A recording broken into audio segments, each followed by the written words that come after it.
Bab 2. Kaca yang lenyap.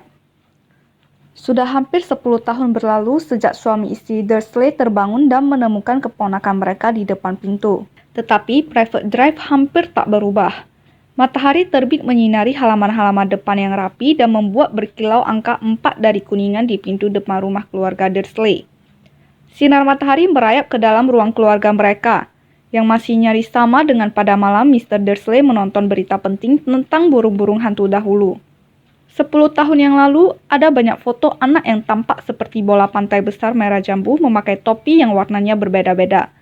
Tetapi sekarang, Dudley Dursley sudah bukan bayi lagi. Dan sekarang, foto-foto itu menunjukkan anak gemuk berambut pirang menaiki sepeda roda 3 pertamanya, naik komedi putar, bermain komputer dengan ayahnya, dipeluk dan dicium ibunya. Dalam ruangan itu, sama sekali tidak ada tanda-tanda bahwa ada anak lain yang tinggal di rumah itu. Padahal Harry Potter masih di situ, saat ini sedang tidur, tapi tak akan lama lagi. Bibitnya Petunia sudah bangun, dan suara nyaringnya lah yang pertama memecah kesunyian pagi itu. "Bangun, bangun, cepat!" Harry terbangun dengan kaget. Bibitnya menggedor pintu lagi. "Bangun!" lengkingnya. Harry mendengarnya melangkah menuju dapur, lalu bunyi wajan yang dielakkan di atas kompor. Harry berguling telentang lagi dan berusaha mengingat-ingat mimpinya yang terputus tadi. Mimpinya menyenangkan, ada motor terbang. Dia merasa dia pernah mimpi yang sama sebelumnya. Bibitnya sudah kembali berada di depan pintu kamarnya. "Kau sudah bangun belum?" tuntutnya. "Hampir," jawab Harry. "Ayo cepat, aku mau kau yang menggoreng daging asap. Jangan sampai gosong, aku ingin segalanya sempurna pada hari ulang tahun Dudley." Harry mengeluh. "Apa katamu?" Tidak apa-apa." Di ulang tahun Dudley, bagaimana mungkin dia bisa lupa? Dengan enggan, Harry turun dari tempat tidur dan mencari-cari kaos kaki. Ditemukannya sepasang di bawah tempat tidur, dan setelah menarik laba-laba dari salah satu di antaranya, dipakainya kaos kaki itu. Harry sudah terbiasa dengan laba-laba, karena lemari di bawah tangga penuh laba-laba, dan disitulah dia tidur. Setelah berpakaian, dia pergi ke dapur. Meja dapur nyaris tersembunyi di bawah tumpukan hadiah untuk Dudley. Tampaknya Dudley mendapatkan komputer baru yang diinginkannya, belum lagi televisi baru, dan sepeda balap. Kenapa persisnya Dudley ingin sepeda balap? Sungguh suatu misteri bagi Harry, karena Dudley gemuk dan benci olahraga. Kecuali tentu saja, bentuk olahraganya adalah meninju orang lain.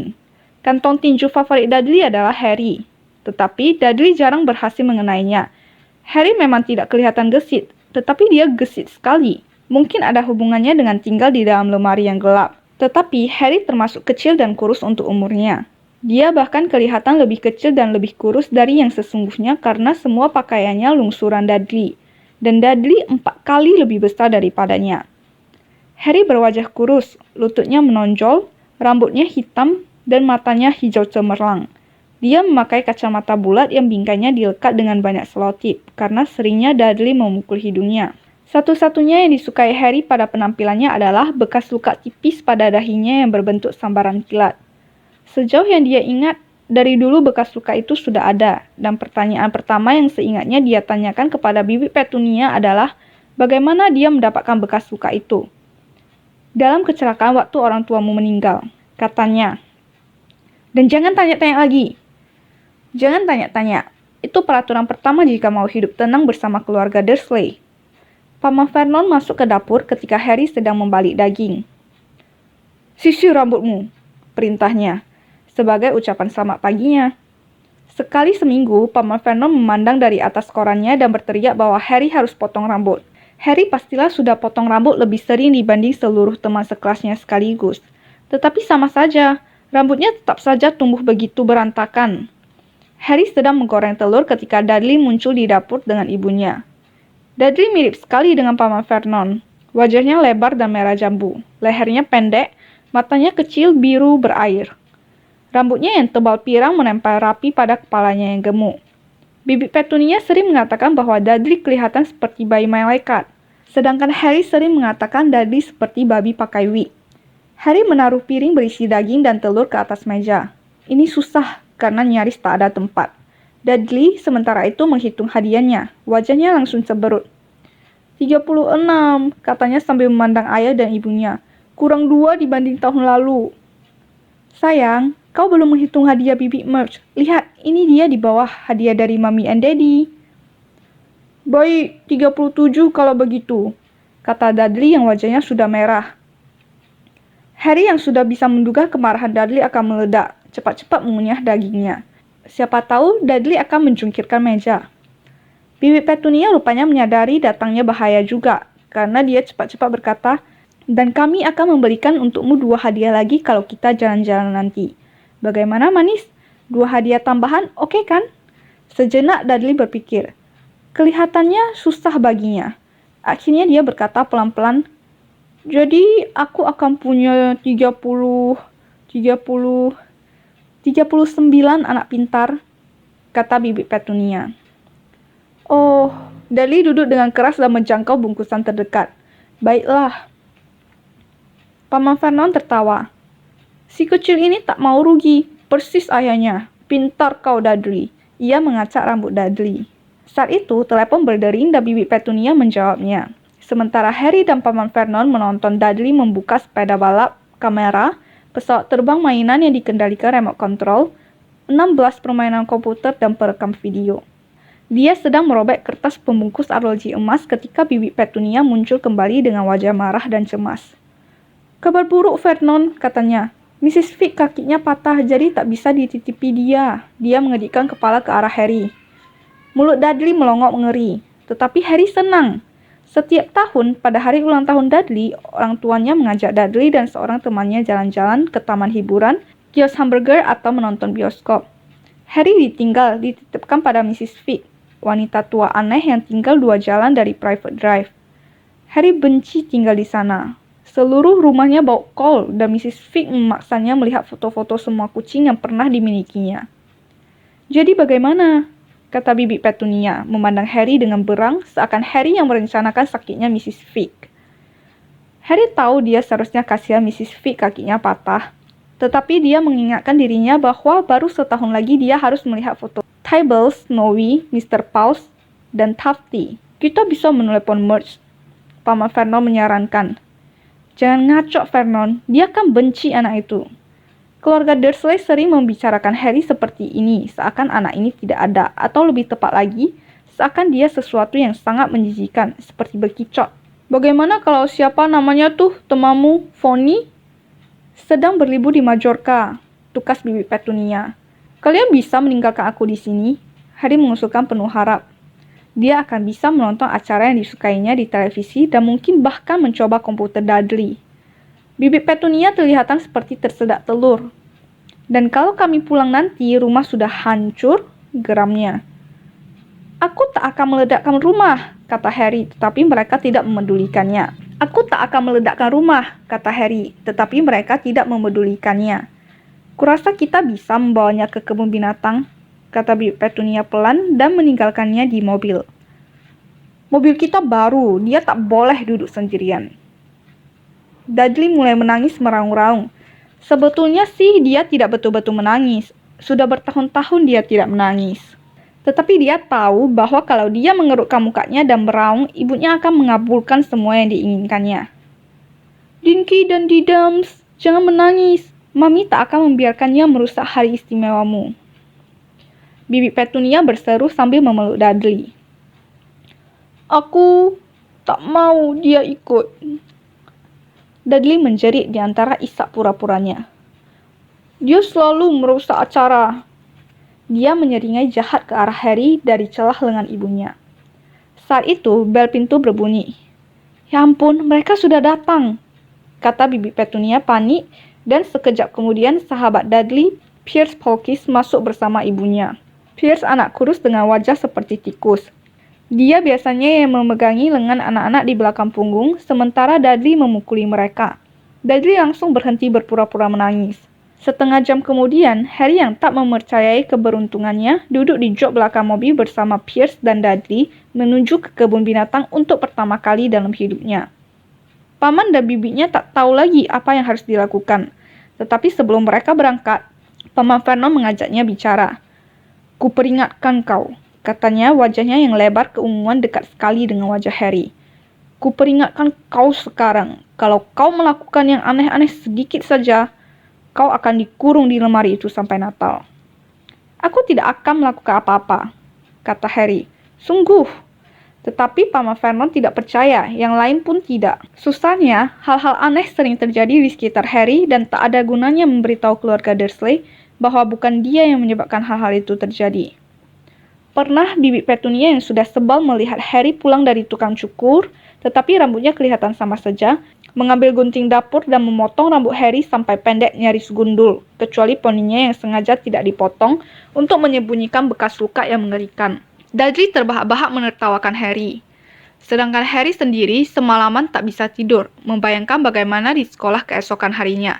Dia sudah selalu ditertawakan gara-gara pakaian kebesaran dan kacamatanya yang dilekat dengan selotip. Tapi paginya, ternyata rambutnya sudah persis lagi dengan sebelum Bibi Petunia mencukurnya. Dia dikurung selama seminggu dalam lemarinya gara-gara ini. Walaupun dia sudah mencoba menerangkan bahwa dia tidak bisa menjelaskan bagaimana rambutnya bisa tumbuh kembali secepat itu. Pada kesempatan lain, Bibi Petunia memaksanya memakai sweater tua Dudley yang menjijikkan. Semakin Bibi Petunia memaksa menariknya melewati kepala Harry, sweater itu semakin mengecil, sampai akhirnya cuma seukuran baju boneka tangan, dan jelas tak akan cukup dipakai Harry. Bibi Petunia memutuskan pastilah sweater itu mengerut ketika dicuci. Dan betapa leganya Harry, dia tidak dihukum karena ini. Tetapi sebaliknya, dia mendapat kesulitan besar gara-gara ditemukan di atap dapur sekolah. Seperti biasa, geng Dudley mengejar-ngejarnya, dan Harry sama kagetnya dengan yang lain ketika tiba-tiba saja dia sudah duduk di atas cerobong asap. Mr. dan Mrs. Dursley menerima surat dari ibu kepala sekolah yang sangat marah, karena Harry telah memanjat-manjat bangunan sekolah. Tetapi sebetulnya yang dilakukannya hanyalah melompati ke belakang tempat sampah besar di luar pintu dapur. Harry menduga pastilah saat melompat itu dia terbawa angin ke atas. Tetapi hari ini semua akan berjalan mulus. Bahkan duduk bersama Dudley dan Pierce pun diterimanya, asal dia bisa melewatkan Harry bukan di sekolah, di dalam lemarinya, atau di ruang tamu Mrs. Figg yang berbau kol. Sementara mengemudi, Paman Vernon mengeluh kepada Bibi Petunia. Hobinya memang mengeluh. Orang-orang di kantornya, Harry, para wakil rakyat, Harry, Bank, dan Harry. Hanya beberapa saja dari topik favoritnya. Hari ini sepeda motor. Ngebut seperti orang gila. Preman-preman kurang kerjaan. Komentarnya ketika ada motor yang menyalip mereka. Aku pernah mimpi tentang motor, kata Harry yang tiba-tiba ingat mimpinya. Motornya terbang. Paman Vernon nyaris menabrak mobil di depannya. Dia berbalik di tempat duduknya dan berteriak kepada Harry. Wajahnya seperti bit raksasa yang berkumis. Motor tidak terbang! Dudley dan Pierce terkikikan. Aku tahu motor tidak terbang, kata Harry. Itu kan cuma mimpi. Tetapi Harry menyesal sudah ngomong, karena ada hal lain yang dibenci keluarga Dursley. Itu adalah jika Harry menyebut-nyebut sesuatu yang tidak semestinya terjadi. Tak peduli peristiwa itu cuma dalam mimpi atau bahkan film kartun. Rupanya mereka berpendapat ide-ide Harry berbahaya. Hari Sabtu itu cerah sekali dan kebun binatang penuh dikunjungi keluarga-keluarga. Mr. dan Mrs. Dursley membelikan Dudley dan Pierce es krim coklat besar di pintu masuk. Dan karena si gadis penuh senyum di mobil es krim itu sudah terlanjur menanyai Harry dia ingin es krim apa sebelum mereka sempat mengajak Harry pergi, mereka membelikannya es loli lemon yang murah. Cukup enak juga, pikir Harry yang menjilati es lolinya sembari menonton gorila yang menggaruk-garuk kepalanya dan bertampang mirip Dudley, hanya saja rambutnya tidak pirang. Belum pernah Harry segembira ini. Dia berhati-hati berjalan agak jauh dari keluarga Dursley, agar Dudley dan Pierce yang menjelang makan siang sudah mulai bosan dengan binatang-binatang, tidak kembali melakukan hobi favorit mereka, yaitu memukulinya. Mereka makan di restoran kebun binatang dan ketika Dudley marah-marah karena es krimnya kurang besar, Paman Vernon membelikannya porsi yang lebih besar, dan Harry diizinkan menghabiskan pesanan pertamanya. Harry belakangan merasa bahwa seharusnya dia tahu hal menyenangkan seperti ini tak mungkin berlangsung terus. Setelah makan siang, mereka mengunjungi rumah reptil. Di dalam rumah reptil sejuk dan gelap, dengan jendela-jendela berlampu di sepanjang dindingnya. Di balik kaca, berjenis-jenis kadal dan ular merayap dan melata di atas potongan-potongan kayu dan batu. Dudley dan Pierce ingin melihat kobra besar beracun dan sanca raksasa yang bisa meremuk manusia.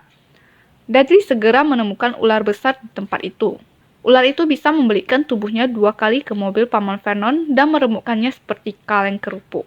Tetapi saat ini kelihatannya dia sedang malas. Sebetulnya dia malah sedang tidur nyenyak. Dudley berdiri dengan hidung menempel di kaca memandang gulungan coklat berkilat itu. "Suruh dia bergerak," ranyaknya pada ayahnya.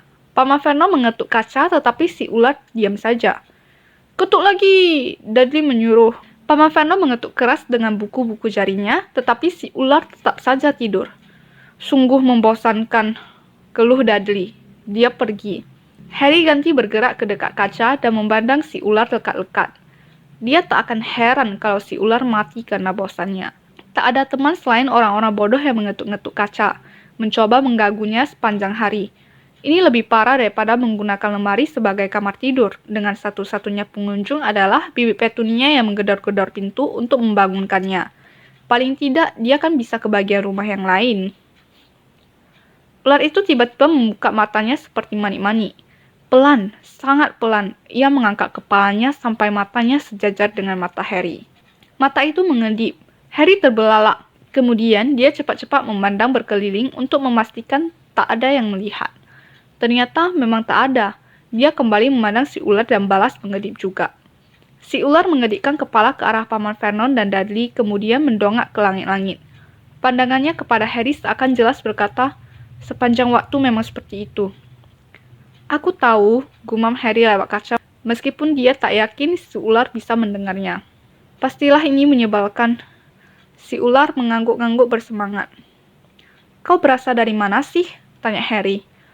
Ular itu menggerakkan ekornya ke arah papan kecil di sebelah kaca. Harry membaca tulisannya. "Boa pembelit, Brasil. Enakkah di sana?" Si boa pembelit menunjuk dengan ekornya ke papan lagi dan Harry meneruskan membaca. "Ular yang ada di sini dikembangbiakkan di kebun binatang." "Oh, begitu. Jadi kau belum pernah ke Brasil." Saat si ular menggelengkan kepala, teriakan membengkakkan telinga di belakang Harry membuat mereka berdua terlonjak. "Dudley, Mr. Dursley, sini lihat. Ularnya menggeleng-geleng. Kalian tak akan percaya." Dudley datang tergopoh-gopoh. "Minggir kau," katanya sambil meninju dada Harry. Karena tak menyangka akan diserang, Harry terjatuh di lantai beton. Apa yang terjadi berikutnya berlangsung begitu cepat sehingga tak ada yang melihat bagaimana terjadinya. Sesaat setelah Pierce dan Dudley berdiri menempel di kaca, detik berikutnya mereka melompat mundur sambil memekik ngeri. Harry duduk ternganga. Kaca bagian depan kandang si ular telah lenyap. Ular raksasa itu membuka gulungan tubuhnya dengan cepat, meluncur di lantai. Para pengunjung rumah reptil menjerit-jerit panik dan berlarian ke pintu keluar. Saat si ular meluncur cepat melewatinya, Harry bersedia bersumpah dia mendengar suara desis pelan berkata, "Berhasil, aku datang segera." "Trims amigo." Si penjaga rumah reptil syok dan bengong. "Tapi kacanya," katanya terus-menerus. "Kemana kacanya?" Direktur kebun binatang sendiri yang membuatkan secangkir teh kental manis untuk Bibi Petunia sambil tak henti-hentinya meminta maaf. Pierce dan Dudley cuma bisa merepet. Sejauh yang Harry lihat, ular itu tidak melakukan apa-apa kecuali dengan main mengatuk-ngatukkan mulutnya di dekat tumit Dudley dan Pierce saat dia lewat. Tetapi ketika mereka sudah kembali ke mobil Paman Vernon, Dudley bercerita bagaimana si ular nyaris menggigit kakinya sampai putus, sementara Pierce bersumpah si ular mencoba membelitnya sampai mati. Tetapi yang paling parah, paling tidak bagi Harry adalah Pierce sudah cukup tenang untuk berkata, "Harry tadi bicara dengan ular itu, ya kan Harry?" Paman Vernon menunggu sampai Pierce meninggalkan rumah mereka sebelum dia mulai mencecar Harry. Paman Vernon marah sekali sampai nyaris tak bisa bicara. Dia hanya bisa bilang, "Pergi, lemari, tinggal sana. Tidak makan." Sebelum dia terhenyak di kursi dan Bibi Petunia cepat-cepat lari mengambilkan segelas besar brandy. Lama kemudian, Harry masih berbaring di dalam lemarinya yang gelap. Ingin sekali rasanya punya arloji. Dia sama sekali tidak tahu jam berapa sekarang, dan dia juga tidak yakin keluarga Dursley sudah tidur. Sebelum mereka tidur, riskan sekali jika dia keluar dan mengendap-endap ke dapur untuk mengambil makanan. Dia telah tinggal bersama keluarga Dursley selama 10 tahun. 10 tahun penuh penderitaan. Sejauh yang dia ingat, sejak dia masih bayi dan orang tuanya meninggal dalam kecelakaan mobil. Kadang-kadang, jika dia mengingat-ingat dengan keras selama jam-jam panjang dan membosankan di dalam lemarinya, muncul dalam ingatannya pemandangan yang aneh. Kilat cahaya hijau menyilaukan dan rasa sakit yang panas di dahinya. Dia menganggap ini pastilah saat tabrakan terjadi, walaupun dia tak bisa membayangkan dari mana cahaya hijau itu muncul. Dia sama sekali tidak bisa mengingat orang tuanya. Paman dan bibinya tidak pernah bicara tentang mereka, dan tentu saja dia dilarang mengajukan pertanyaan. Tak ada foto orang tuanya di rumah keluarga Dursley. Waktu dia masih lebih kecil, Harry sering menghayalkan ada keluarga tak dikenal yang datang untuk membawanya pergi. Tetapi ini tak pernah terjadi. Keluarga Dursley adalah satu-satunya keluarganya. Meskipun demikian, kadang-kadang dia mengira atau berharap orang-orang asing di jalan mengenalnya. Dan mereka juga orang-orang asing yang sangat aneh. Pernah seorang laki-laki kecil memakai topi ungu membungkuk kepadanya ketika dia sedang berbelajar dengan Bibi Petunia dan Dudley. Setelah dengan marah menanyai Harry apakah dia kenal orang itu, Bibi Petunia buru-buru mengkirim mereka keluar dari toko itu tanpa membeli apapun. Seorang wanita tua bertampang liar dan berdandan serba hijau melambai dengan riang kepadanya dari bus. Seorang laki-laki botak memakai mantel panjang ungu bahkan menjabat tangannya di jalan kemarin dulu, dan kemudian pergi begitu saja tanpa mengatakan apa-apa. Yang paling aneh tentang orang-orang ini adalah, nampaknya mereka langsung lenyap begitu Harry ingin melihat lebih jelas. Di sekolah, Harry tak punya teman. Semua anak tahu bahwa geng Dudley membenci Harry Potter yang aneh dengan pakaian bekasnya yang kebesaran dan kacamatanya yang bingkainya patah. Dan tak seorang pun berani menentang geng Dudley.